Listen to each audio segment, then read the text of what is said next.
మనం చూస్తూ ఉన్నాం దాదాపు ఈ 9 నెలల కాలంలో కూటమి ప్రభుత్వం అధికారంలోకి వచ్చిన దగ్గర నుంచి రాష్ట్రంలో ఉన్నటువంటి రైతన్నలు నానా ఇబ్బందులు పడతా ఉన్నారు.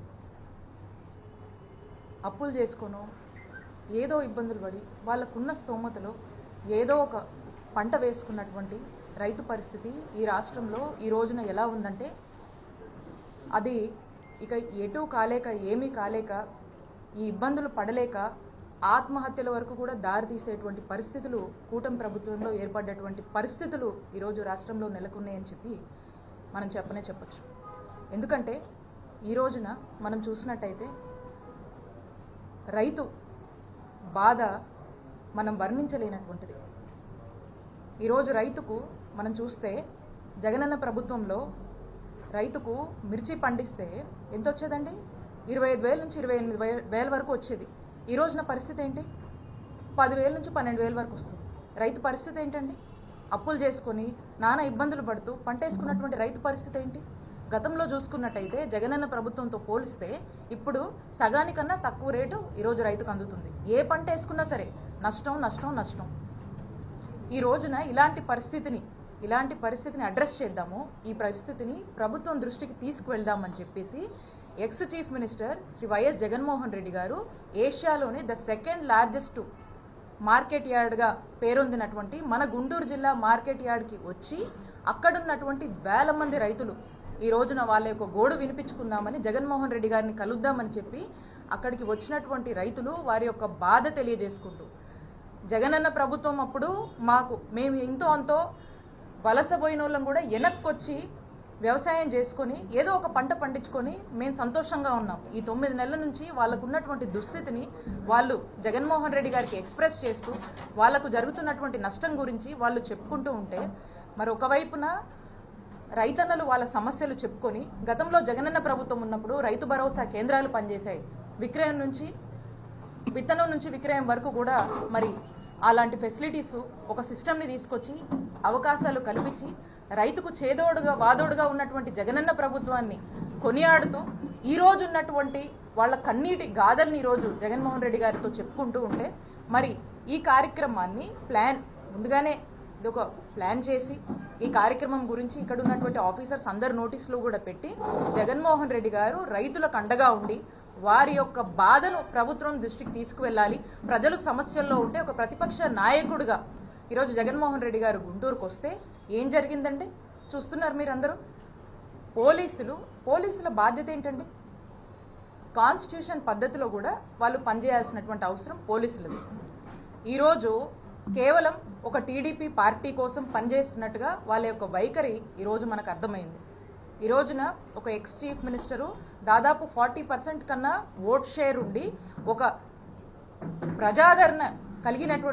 అత్యంత ప్రజాదరణ కలిగినటువంటి నాయకుడు ఒక పెద్ద పార్టీని రిప్రజెంట్ చేస్తూ ఈ రోజున గుంటూరుకు వస్తే కనీసము వారి యొక్క Z+ కేటగిరీ సెక్యూరిటీ అంటే ఏదైతే ఒక ప్రైవేట్ సెక్యూరిటీ అతనికి సంబంధించినటువంటి ఒక ఫిజికల్ సెక్యూరిటీ ఏదైతే పోలీసులు మినిమం ఇవ్వాల్సినటువంటి అవసరం బాధ్యత ఉందో అది కూడా ఈరోజు ఇయ్యనటువంటి పరిస్థితి. అలాగే అసలు పోలీస్ కానీ సెక్యూరిటీ కానీ ఎందుకండి? ఎక్కడైనా జనం గుమిగూడితే వాళ్ళని ఒక పద్ధతిలో మెయింటైన్ చేయడానికి ఈ రోజున ఈ సెక్యూరిటీ అనేది అవసరం. లా అండ్ ఆర్డర్ కంట్రోల్లో ఉంచడానికి ఇవన్నీ కూడా మెయింటైన్ చేయడానికి అవసరం. ఒక విఐపి ఈరోజు వచ్చినప్పుడు Z+ కేటగిరీకి సంబంధించినటువంటి సెక్యూరిటీ ఇవ్వాల్సినప్పుడు కనీసం అతని గురించి కానీ ఏదైనా తొక్కిసలాటనో లేకపోతే ఏదైనా ఇంజురీ జరుగుతేనో లేదా సెక్యూరిటీ లేదని ఈరోజు మా లీడర్కి ఏదైనా హామ్ జరుగుంటే ఎవరిది రెస్పాన్సిబిలిటీ? ఎవరు తీసుకుంటారు ఈ రెస్పాన్సిబిలిటీ? ఇక్కడ ఏమీ లేదు అని చెప్పేసి ఏదైనా జరుగుంటే who is responsible for this? Is this not the responsibility of the police అని మేము ప్రశ్నిస్తూ ఉన్నాం. ఈరోజు జరగకూడదు నిన్న జరిగితే స్టాంపేడ్ అని రాస్తారు, మాట్లాడతారు. మరి ఈరోజు ఏమన్నా తొక్కిసలాట జరిగి ప్రజలు ఇబ్బంది పడి ఉంటే ఈరోజు వేల సంఖ్యలో తరలి వచ్చినటువంటి రైతులకు ఏదైనా ఇబ్బంది జరిగి ఉంటే ఏదైనా ఇంజురీస్ జరిగి ఉంటే ఈరోజు ఏం జరిగి ఉండేదండి? దీని బాధ్యత ఎవరు తీసుకుంటారు? I'm asking, it is not the fundamental basic responsibility of the police to react on this? ఎందుకు పోలీస్ వారి యొక్క బాధ్యత తీసుకోలేదు? I demand the SP, DIG గారు, ఐజీ గారు, డీజీపీ గారు దీని మీద ఎక్స్ప్లెనేషన్ ఇవ్వాలి. మీరు ఎందుకు ఒక ఎక్స్ చీఫ్ మినిస్టర్ ఈజో టూర్కి వస్తే ఒక ముందుగానే ఒక షెడ్యూల్ ఇచ్చి ఒక టూర్కి వస్తే ఎందుకు where you expecting some harm would have to happen to them or some stampede if something would have taken place, who is responsibility? So కాబట్టి నేను అడుగుతా ఉన్నాను, we demand your explanation why they did not provide the security. అలాగనే బందోబస్తు అనేది ఒక అధికార పార్టీకే కాదు కదండి. బందోబస్తు అనేది అన్ని పార్టీస్కి ఇవ్వాలి అకార్డింగ్ టు ద కాన్స్టిట్యూషన్. ఎక్కడైతే జనం వస్తారో, జనం గుమిగుడతారో, వేల సంఖ్యలో జనం వస్తారో వాళ్ళకి ఇవ్వాల్సినటువంటి బాధ్యత ఉంది. ఈరోజు ఆ మినిమం బాధ్యతని కూడా కనీసం వారి యొక్క ఫిజికల్ సంరక్షణ కోసం కూడా వాళ్ళ యొక్క సెక్యూరిటీ గురించి కూడా ఎందుకు పోలీసులు ఆలోచించలేదు అనే దాని మీద ఒక స్పష్టత ఇవ్వాల్సినటువంటి అవసరం ఉంది. అండ్ అంటా ఉన్నారు ఎన్నికల కోడ్ అని. మీరు చూసినట్టయితే మేము దీనికి లోబడే మా యొక్క కార్యక్రమాన్ని ఈరోజు చేపట్టడం జరిగింది. ఎక్కడా కూడా మేము యాడ్ ప్రెమిసెస్లో ఎక్కడా మైకులు పెట్టలేదు.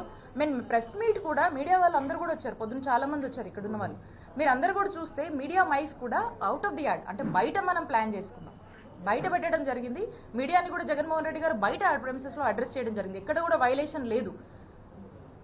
అండ్ మోర్ ఓవర్ మీ అందరికి కూడా తెలుసు, ఇక్కడ వైఎస్ఆర్ కాంగ్రెస్ పార్టీ ఈ ఎన్నికలకు దూరంగా ఉంది. We are not participating in this election. So మేము క్లియర్గా చెప్పాం, ఎక్కడ మా వంతు ప్రచారం కూడా లేదు, ఏమి కూడా లేదు. అయినా కూడా ఈరోజు మా మాజీ ముఖ్యమంత్రి గారు జగన్మోహన్ రెడ్డి గారు టూర్కు వస్తే మరి ఇంత అలసత్వం వహించినటువంటి పోలీసుల విషయంలో ఖచ్చితంగా మేము దీన్ని న్యాయ పోరాటం చేస్తాము. దీని న్యాయస్థానాన్ని కూడా మేము ఫ్యూచర్లో మేము ఖచ్చితంగా ఆశ్రయిస్తాము. దీనికి ఎక్స్ప్లెనేషన్ ఇవ్వాల్సినటువంటి బాధ్యత ఈ అధికార పార్టీకి సంబంధించినటువంటి కూటమి ప్రభుత్వానికి ఉన్నటువంటి హైయర్ అఫీషియల్స్ ఎవరైతే ఉన్నారో పోలీస్ వారికి మేము డిమాండ్ చేస్తున్నామో మీరు ఖచ్చితంగా దీని ఎక్స్ప్లెనేషన్ ఇవ్వాల్సినటువంటి బాధ్యత మీ మీద ఉంది.